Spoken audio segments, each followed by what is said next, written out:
respond to that. So that. Okay. So. Yeah, he asked Sam, looks like, to not put it in the graveyard yet, so we definitely have not let it resolve. This is an awful big fight over a... over a 0-1, yeah. And now it is, yep, so it resolves. Gonna have a 1-2. 2-3 on the attack, 1-2 to block. Good. So now we're down to just Mystery Card in Sam's hand. Just content to pass. Oh, so we see a Fog. Now he's got Fog and Mystery Card. 5. Adrian got a pretty full grip. Looks like he's waiting for that fourth land. It looked like there was an Obsidian Fireheart stuck in there. Well, the fourth land will come into play, allow him to drop the Fireheart then, and No blocks. see it meet its demise from Tectonic Edge. Tectonic Edge is a card a lot of people seemed, I don't want to say polarized on, but some people really liked it when it was spoiled, some not as big of fans. Definitely something we saw a lot of reactions to. And saying, it could be the demise of Jund and Grixis and all these 3-color control decks, things like that. But it really hasn't seen that much play because even the red deck itself, you're unearthing so often, your mana is always being spent. I think we're starting to see its impact a little bit more now as decks begin to play the creature lands or the man lands. Yeah. Like Colonnade and Raging Ravine, things like that. Yes. And it's just actually a removal spell straight up for him. Fog for that whole Bad times for Becky. Gonna get him next time though. Although it might not be next time. Costs 5 to flash that guy back, so. But Adrian hadn't seen the Fogs yet, so that was the first that we've seen. Uh-oh. 5. Acidic Slime? Yep. Taking out another mountain. So Adrian's board is fairly unimpressive. He's got an 0-1, a functional plant token, a Teetering Peaks, and a Sam has mountain. an opportunity here to... he decides to go ahead and make a token. Yeah, I was going to say, now he's just been making guys. He's just going to stream 4/4s. Well, he also has an opportunity here to untap his Tectonic Edge and knock Adrian down to 1 land, since he hasn't been doing much on Well, Tech Edge is going to require Adrian to have 4. Oh, that's right. Crack it. I don't want to say it. Maybe you should have set this other fitting to Scalding Tarn. That's true. Then he really would have had him. So another Hell's Thunder, going to bash him for 4, targeting the, redirecting to the Garruk, rather. Go. I guess it's a lot better than facing down a stream of 4/4, 4/4 beasts. So now the attack here for 8. 3/3 Acidic Slime, a 4/4 Beast token, and a 1/2 Noble Hierarch. I'll go to 7.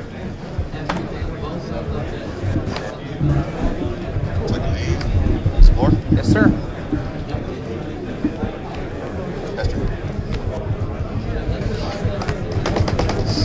Adrian looking for something. I don't know what he's looking for exactly, but delivering pizzas here he's from looking for Resides something. Might have brought some extra cheese pizzas with them, and they might be against the back wall or the wall towards the front by the doors. We're about to see the mass exodus of players towards the free pizza. No, not free pizza. Alan Hockman, the tournament organizer for Past Times, making an announcement about food. Definitely saw everyone kind of meerkat pop up all the ears. What? A lot of people gravitating toward one side of the room right now. But another 3-mana 0-1 for Adrian. I don't think that was the card he was knocking his deck for. He was getting all excited, but I don't think that was what he wanted. Because that's not going to do very much. You know what? Your 0-1 haste? Oh, true. It does have haste. Better than a plant token. Yup. Except for the whole 3 casting costing. Yeah. It's true. It's it's the trade-off.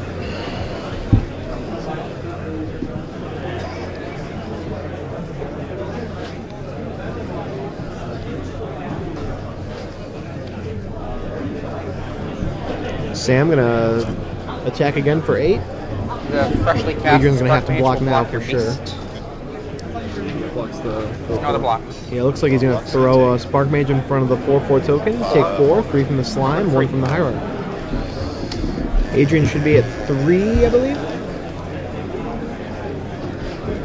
Kick Wolfrider once. Yes, sir. So Adrian at 3 life, so he's got to come up with something and quickly. But Wolfbriar Elemental is going to make another token. Oran Reef the Vastwood is going to go to work. Yeah. And Adrian's going to show what a read. 2 Arid Mesas That in right there Adrian's was hand. Who knew? definitely the game. Obviously that guy. If you hadn't Looks like named that Arid was what was Mesa, holding him back. I would have Yeah, been out apparently. this whole Probably think Dylan aired me. That's so 50-50. And it locked me down for. What if they're just holding time? Everything was much slower than it should have been. I did the same thing with Vance, knockdown. But there you have it. So Sam Johnston takes down Adrian Sullivan 2-1 in round 3 here for the Midwest Masters Series. We on? Rashad? Do they see our bright, shiny faces yet? You don't. Nope. Just watching that guy side to side. Nice, bright. Rashad cam in full effect. Actually, Fabled Just Rashad Rashad, cam. he's gonna sing and I was gonna dance. take these six Every songs dollar you off. donate gets you another song, just like a jukebox. So Yeah, those, like a how trip about to Cold Stand. yeah? How about those touch tunes? Those jukeboxes where you put in the dollar and you pick your song. Yeah, those yeah. are like the best invention ever. Every I know. bar or restaurant I ever see one of those in, they just have to make a killing on those. Rashad should definitely have a touch tunes. there you go, Rashad. Rashad is your touch tunes today. But we He do knows wanna, any song. we do want to thank everyone for joining us today. I'm Peter Martinez, joined by Ray Good luck in the next Punzlin, rounds. Kyle Meckler, and that guy. I think y'all know him. Kyle Meckler's debut on the stream. He's been in the chat all the time. Administering the banhammer Probably live. kicking people out of the chat right now.